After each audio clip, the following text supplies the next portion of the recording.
Welcome.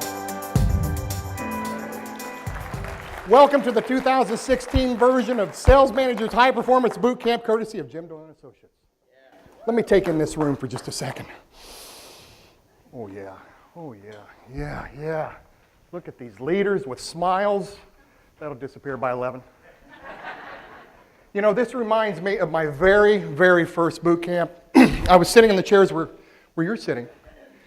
I was really, really a young sales manager at the time. I said I was young. That's cheap. You know, speakers are always trying to get their kids in the picture, aren't they? Young sales manager, and it occurred to me, the best in your respective markets are in this room. Let me tell you what I mean by that. You are the absolute best in your market. Otherwise, you wouldn't be here, right? Somebody else would be here because you wouldn't have the job. But as the days went on through my first boot camp, it occurred to me, the best of the best are in this room. Here's why. If your competitors were better than you, they would be in this room. But you're here, oh my goodness, on a Sunday morning, nourishing the mind, trying to get better for you, for your teams, for your bosses, for your corporate staffs, right? So you are the best of the best. Let me tell you about some of the folks you're going to meet in here. By the way, we have folks all the way from, where's Alaska? Give me a hand. Alaska. The coming furthest to the meeting, can anyone beat Alaska? Fiji? South Africa? Anybody this year? Okay. You got a Kit Kat last night. Thanks for that travel from Alaska. But the kind of folks you're going to meet are this. I got to know the sales managers, the folks around me at my first boot camp. I had to leave early on the last day. We don't allow that anymore, by the way.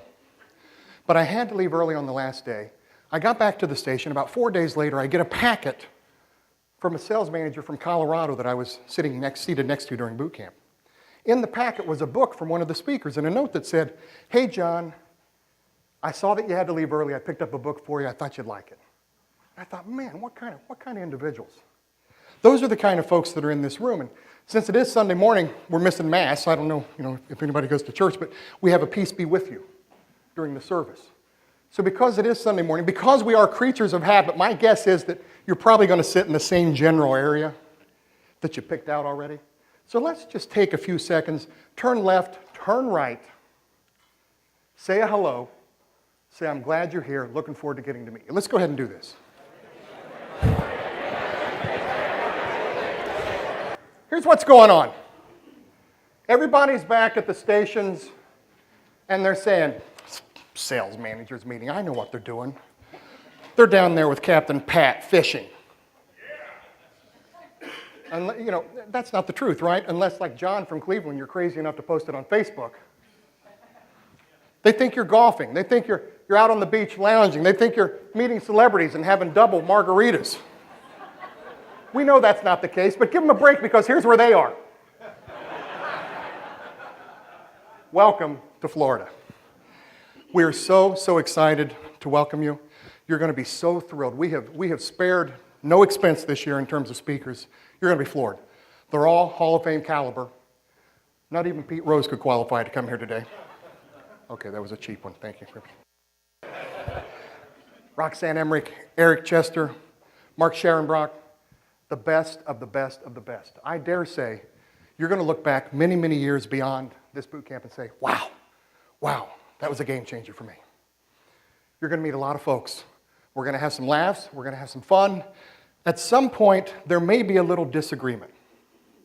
And that's good. That's what we're going for. We got to create just a slight edge, because if we can't create that edge, there is no change in thinking, right? And you have to have a change in thinking in order to get better, right? So that's fine. But don't do this. Don't be like me. When I was in your chair, I would say, "Yeah, John, but you don't understand my market. That's not going to work in so-and-so.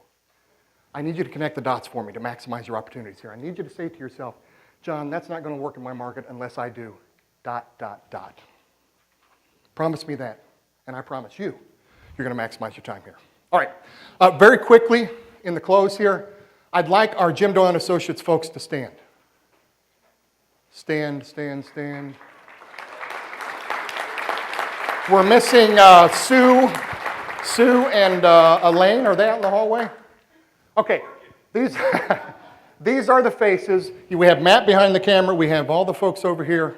Any of these faces, you need anything at all. There's Sue coming in the back door. Hello, Sue.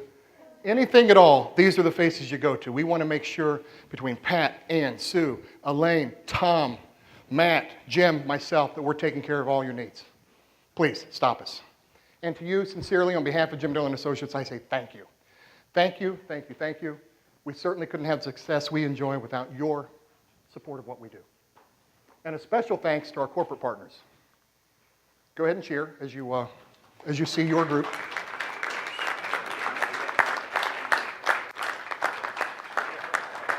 Certainly our corporate, the volume got louder. And we are digital, so connect with us. Follow the stories, feel free to post, and you'll see this throughout the course of the day as well. I am so honored to have the opportunity to introduce our first speaker. Like you, sitting in that chair many, many years ago at boot camp, I drained ink pens because I thought, man, this stuff's good. This is good. I don't know how many years it's been, 12, 13, 14 years later, when I sit with this gentleman and I think to myself, I got to capture that. This stuff is good. This guy has impacted countless, countless, countless folks in the business by paying it forward, by mentoring, by teaching, speaking, training. And I am so excited to call Jim Doyle my business partner, my mentor, my friend, and oh, by the way, about midweek every week, when he's calling me from some golf course somewhere in the country, telling me he's my boss. This has got to stop. He's my boss. This has got to stop right Ladies now. and gentlemen, Jim Doyle. All right.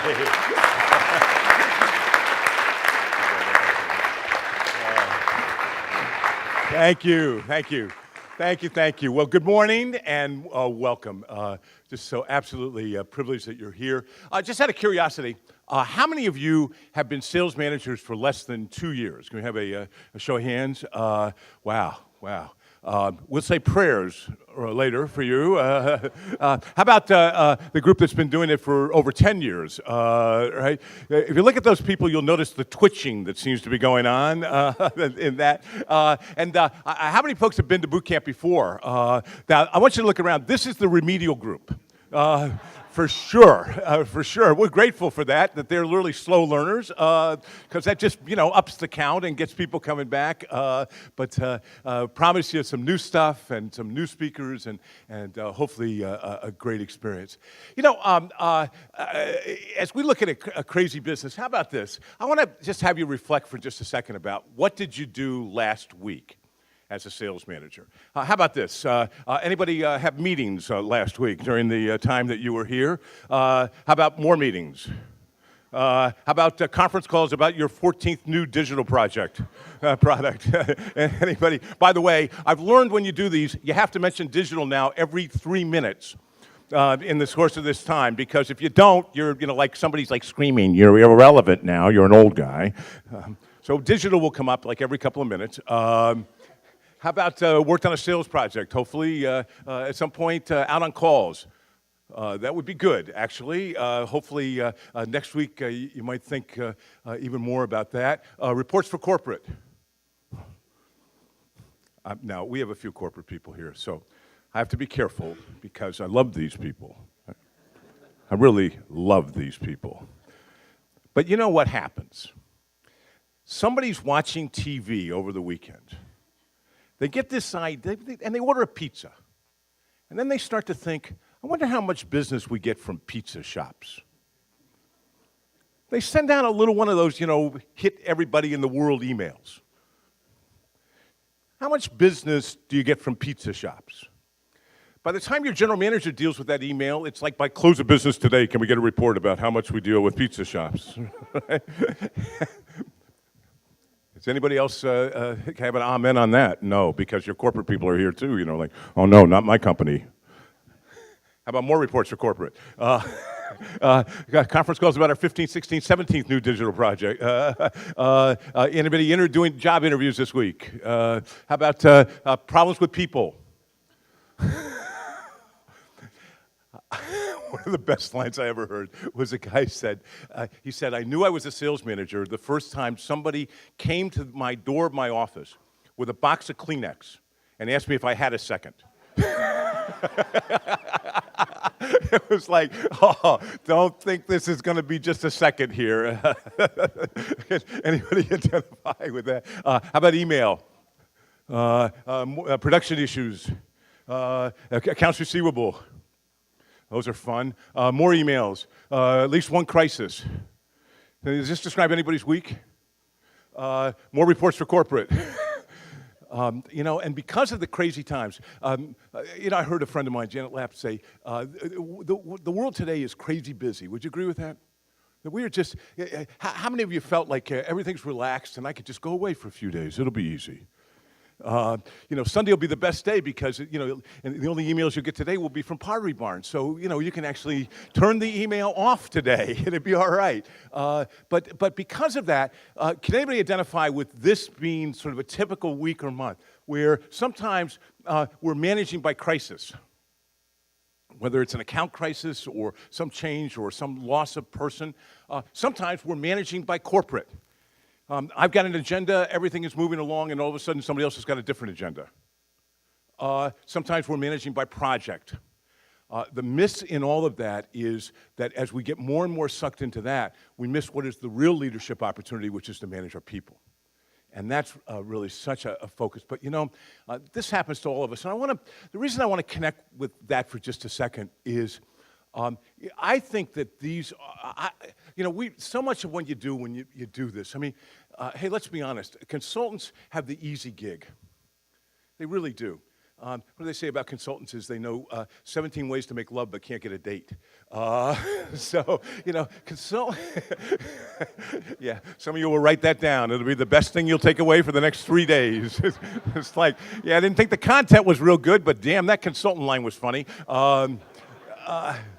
Sometimes what happens is we think, we do a session like this, and there's, the nature of a session like this is there's a lot of you oughtas, and frankly, that's what we want you to think about is some of the you oughtas as you think about how do you lead for a different time, for a different place in our companies. But I don't want any of those conversations to take away for 1 second from our humble realization that these jobs are very, very difficult. They're very, very, very challenging jobs, and they're getting more challenging. And so please hear that. But as you hear that, I want you to ask yourself a question. And maybe this is a question that we start our time together with. If you were going to grade yourself as a leader today, with A being you're the rock star, one of the best in your company, and D meaning you're circulating resumes during the boot camp. If you were going to rate yourself as a leader, what would you grade? What would you give yourself as a grade? I want you just to write that down real quick. By the way, there'll be I'm not asking for anybody's grades. I'm not asking for anything about that. I just want you to think about how would your grade be? What would your grade be if you were to rank yourself as a leader? If you rank yourself as a leader, what would your grade be? Now, I've got a lot of friends in this room, a lot of people I know really well. And I have to tell you, I'm pretty sure there's not going to be a lot of egomaniacs who think we're an A+. One of the ironies of sales managers who think they're A+, who are A+, is they're the ones who don't think they are, because they're the ones who are relentlessly driven to get better. I bet, just as I think about this room, that most of us would probably say, hey, I'm a B.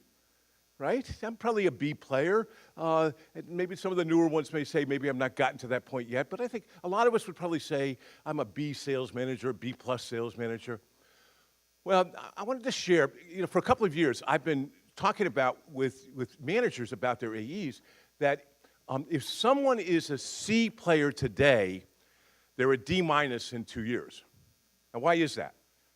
Because as the business gets harder and harder and harder, if I'm a C today, that's going to be, that means I'm a D- in a couple of years. Would you agree with that?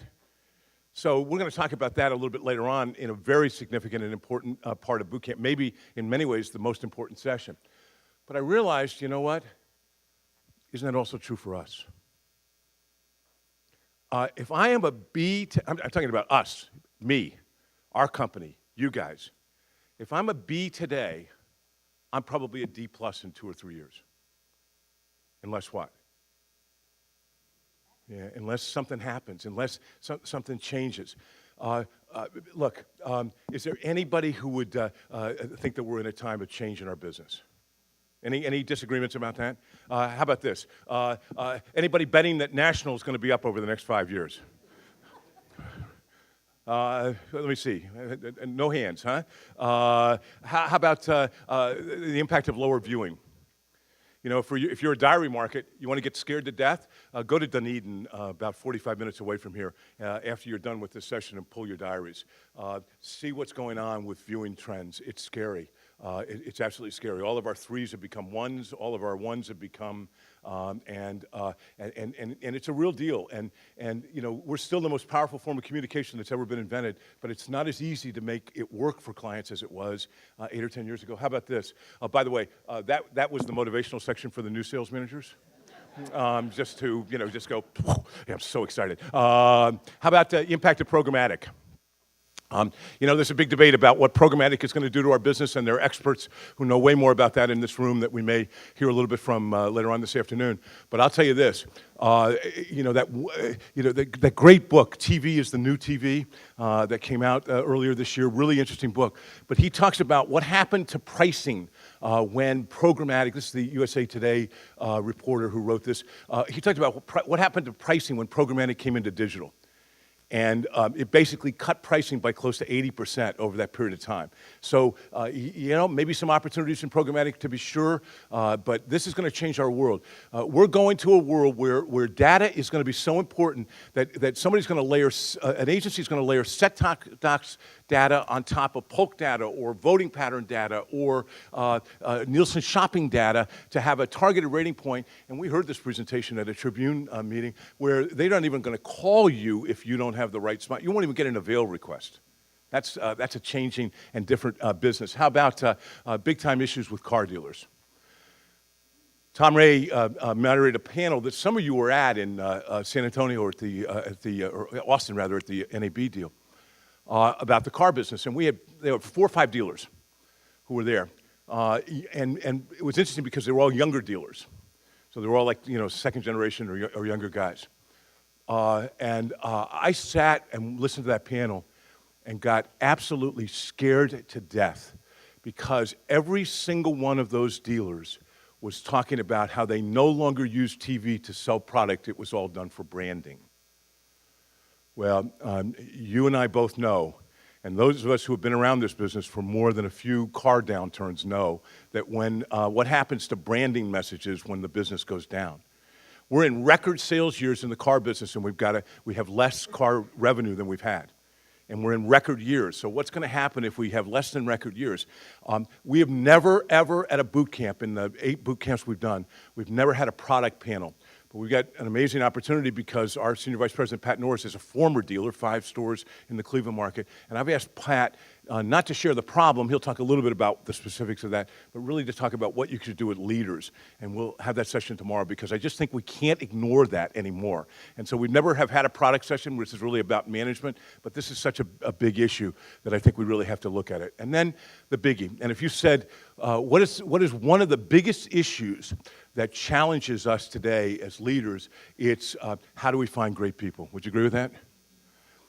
You know, because I was a consultant, I would stand up here in boot camps and in other management sessions. I did it for a long time. And I would say, you know, quite egotistically, I guess, if you tell me as a manager, you know, you can't find good people, I've got a 2-word answer for you, which is you're fired. That's the job. That's the most important thing. And, you know, as I was putting this year's program together, I realized that is so naive. It is so much more difficult to find great people today, wouldn't you agree? Even for great leaders, it's difficult to find great people. We're going to spend more time in this boot camp on recruiting than we ever have before in any other session.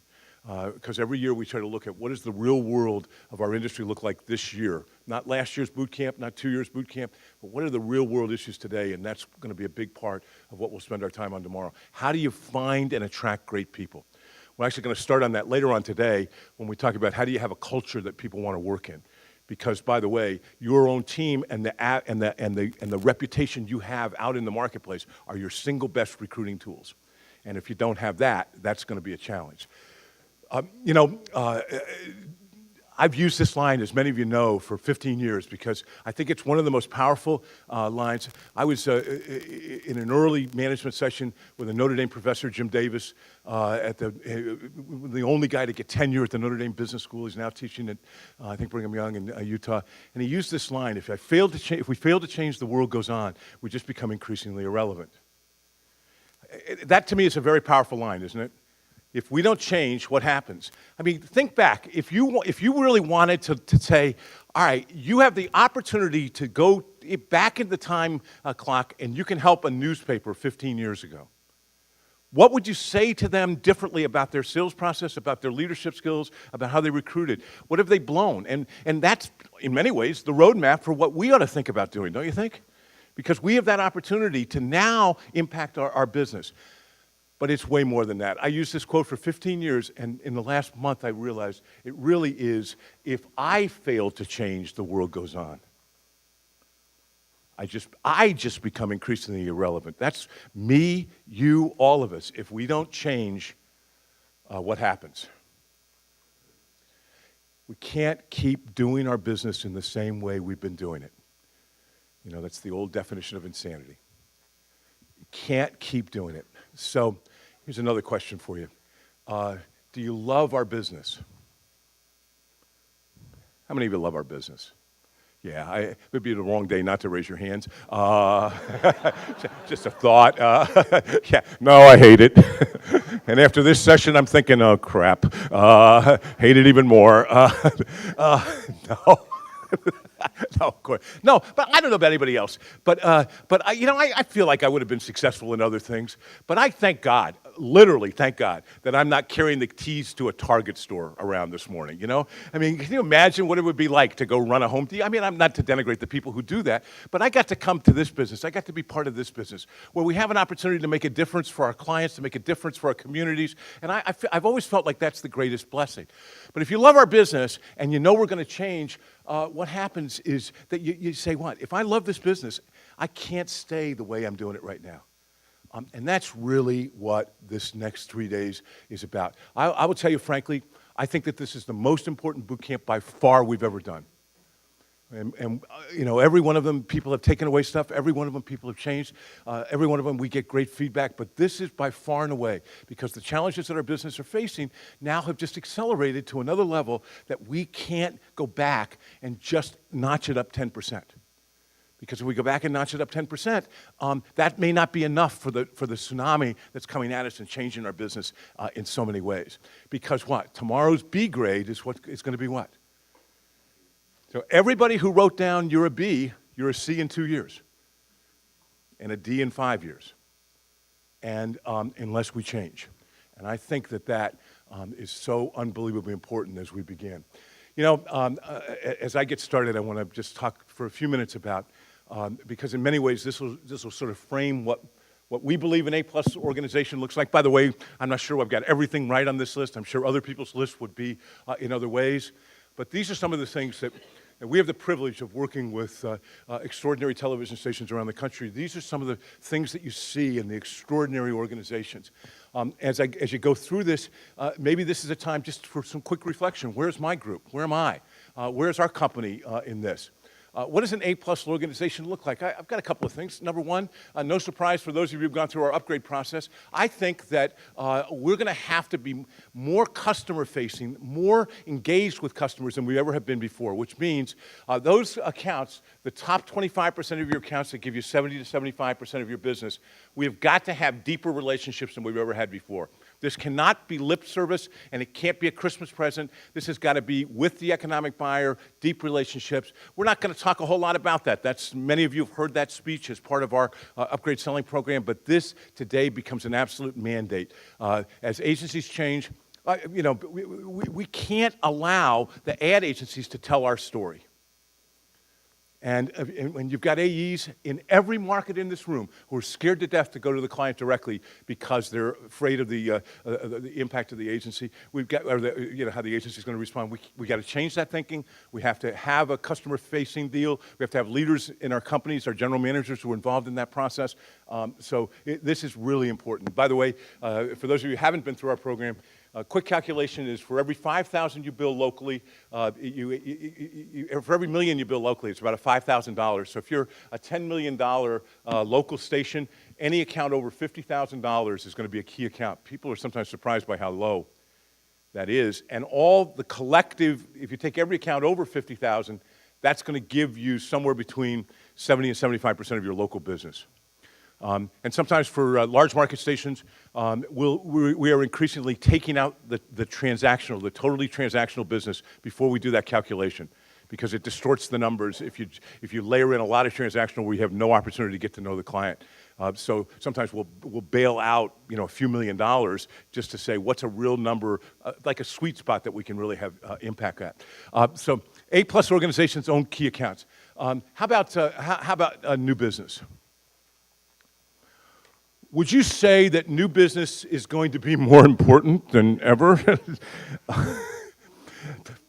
Last night I was trying to figure out, Angela Tasso, the Senior VP of Sales for Tribune is here, and I always try to figure out whether or not I'm quoting her or she was quoting me. I can't remember because we think so much alike about so many things. But I know that we had a conversation where we talked about at one point, we used to hire AEs basically and say, all right, we want you to manage this book of business, and in your spare time, we want you to do new business. Would you agree with that? I mean, that's how I was hired. And if I did enough new business to keep them off my back, they were happy.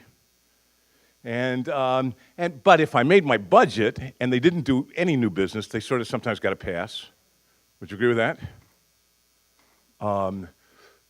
And today, flip that paradigm. Today, hire people to do new business, and in their spare time, they manage a book of business. Flip that paradigm. That's a pretty dramatic change, isn't it? You'll notice, for those of you who have been to past boot camps, we have more time, almost much of this afternoon, is about how do you lead a powerful new business effort. And I'm really, really excited.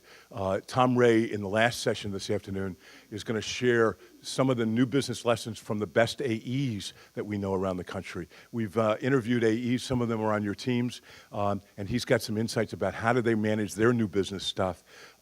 And with no names, I noticed yesterday, no supers on there of name and market size. These will be anonymous people so that they don't have 175 phone calls next week saying, would you like to move to Wichita? Wichita is really beautiful this time of the year, but this is a deal. I think pretty realistically, in the next 5 years, all of us are going to be judged by how good we are at new business. That's a pretty dramatic statement. I don't want to just pass over that and gloss over that. In the next 5 years, we're going to be judged by how good we are at new business. So if you don't have an extraordinary, incredible new business team, then you're probably, it's going to be tougher in the next 5 years. BHAG is Jim Collins' From Good to Great deal for big, hairy, audacious goal. We have a client that we work with very closely that their big, hairy, audacious goal is to double new local direct business in the next 3 years. We started a year ago, double the amount of new local direct business. And by the way, we start counting it over, it's a 12 months rolling because we only count it for 12 months. So basically, when we say we're going to double in 3 years, it's substantially more than that because we've got to be adding every year. Last year, we had a 32% increase in new local direct because we paid attention to it and started to focus. And one of the lessons is one of the major things we're going to share this afternoon about how do you lead a new business effort that really is highly, highly, highly productive. A+ sales staffs lead the market in digital. Where's my digital peeps here? Yeah, there we go. Yeah, Tom Ray raised his hand. I love it. The digital people, for the benefit of you guys, I just want you to know, every 11 minutes, we'll say digital. We'll say digital when it has no relationship to the content, just to Just to, yeah. But this is the deal. Would you agree with this, that today, one of the biggest issues that we still continue to face is to have our AEs believe in the power of that product, especially some of the ones who've been around our business for a long time, who believe in the core but don't believe in digital. They've got to believe it, but they also have got to know how to make it work. One of our major responsibilities, I think, is going to be in how we get clarity about what products work in what situations and how they work best. We've got to collect as many success stories in digital as we've collected in the rest of our business. And we've got to have a sales process. I am embarrassed that this still continues in our business, where we have digital folks going out to do capabilities presentations, basically throwing up on a client with every 1,700 things that we can do. And damn it, we have to stop that, because a customer-facing organization is not going to be able to succeed that way. We have to be solution sellers. A-plus sales staffs have to deal with underperformers. I think the most important session in boot camp may be the one we do late tomorrow afternoon on how do you calculate, look at your underperformers. You can't, if a C is going to be a D minus, then the C can't work for you. And it's the cornerstone to every extraordinary organization. A-plus organizations have also got to have a people plan. And you have to be known, in my opinion, as the absolute best place to work in your market. People vote with their feet. Millennials especially are so driven by culture and by how we create the atmosphere that's supportive and teaching. And every one of us has got to almost have a resolution to go back to your market and say, I'm going to change the culture of this place so that people think of this as the coolest place in town to work. And my definition of the coolest place in town to work is a place where they get their needs met and you get your needs met. And so a big part of our time today is about culture and about marrying culture with accountability. And by the way, if you create the best place in town to work, that solves a lot of recruiting problems, because all of a sudden people think you're cool. I think that great organizations have to be committed to results for our clients, and this is at a producer level and an AE level. We have a group of producers in this country, ad producers, who are amazingly talented, know how to make the computer stuff work. Our TV commercials look better than they've ever looked in our whole life, but they suck. So many times they're not doing the job for the clients because our producers don't know what is a good ad versus a not effective ad, whether that's on the digital platforms or on our TV stations. There's a section for those of you who are on our on-demand platforms. There's a section that we don't talk about a lot, but it's creating results for clients that ought to be mandatory for producers and every AE to look at once a year because it's so unbelievably important. You know, television, if you have big audiences, crappy TV ads worked. I used to say, and Don Fitzgibbons always gives me crap about this, I used to say even bad ads work on TV, because there was a point where even bad ads worked on TV, and I wrote many of them. Today, if you don't have the right creative, you don't drive the market, and if you're going to have an A-plus team, they better know that. You know, you ever heard the old line, you never get a second chance to make a first impression? You know, here's the worst part. Here's the worst deal of all. It's the scariest thing that I've ever seen. So we put a lawyer on the air. They've got, we get a lot of money because he can close these people for money, and they know the Yellow Pages isn't working anymore. So we get them on the air, and then they produce the ad that looks exactly like everybody else's ad.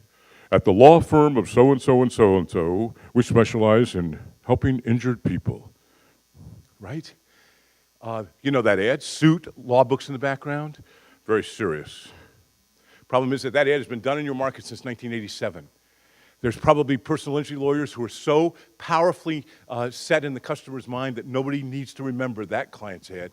And that's what you have in that situation is my new word in the last year, chip. You have chip, which is churn in progress. Churn in progress. That ad goes on, and chip happens. Because we don't have the right creative. We've made the sale. Your folks have done everything correctly, but when the ad comes on, it doesn't perform pretty significant.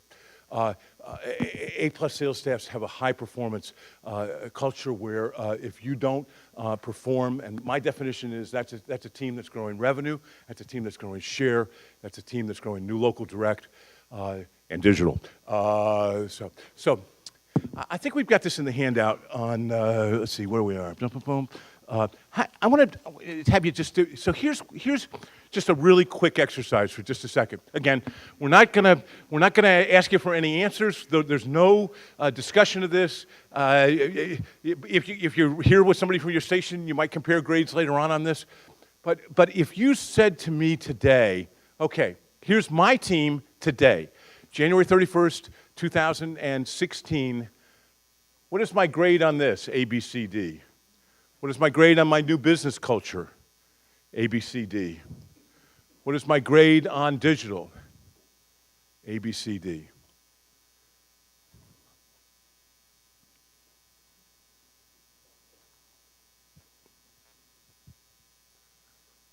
In some ways, you can almost look at this and might decide what sessions you need to pay the most attention to.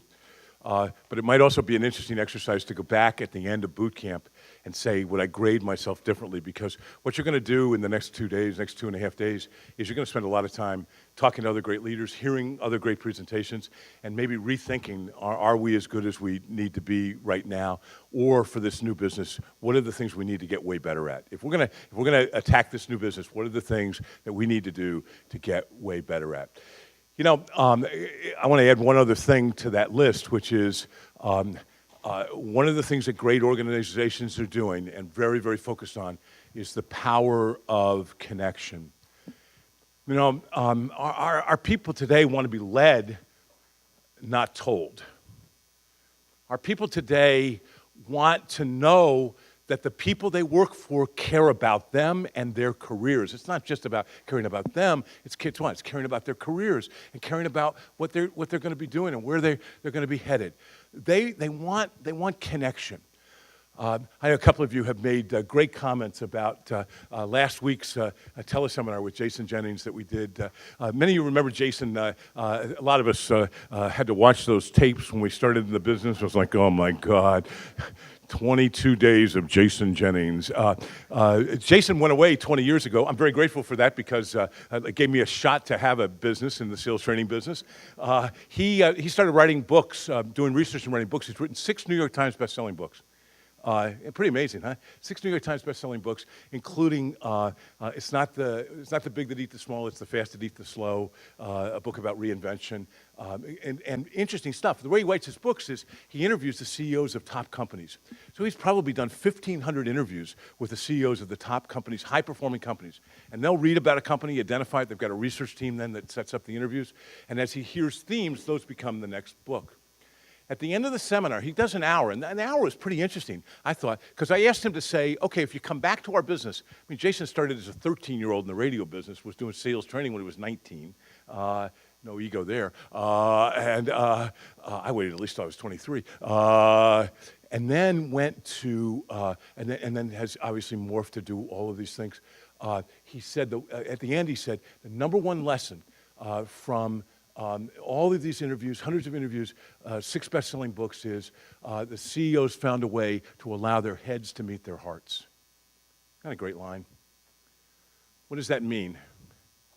Our closing speaker on Tuesday afternoon, Mark Scherenbrock, will deliver a message to you that I think is among the most powerful messages that I've ever seen in my life, and it really is about connection. How do we connect to the people that we lead? If there's a theme, you can probably already hear it. And the theme of boot camp, you'll hear this a lot as John and Tom and Pat and I present, is that we lead people and we manage process. What does that mean? As leaders, we establish a culture. As leaders, we become mentors. As leaders, we create the place that's the best place in town to work. But once people come to work in those places, we also then manage process with accountability and with specifics and with clear goals, with BHAGs that everybody knows in order to truly maintain an extraordinary organization. It is the balance between culture and high performance. And if there was anybody in America who was more qualified to launch our boot camp and talk about that, it's our first speaker this morning, Roxanne Emmerich.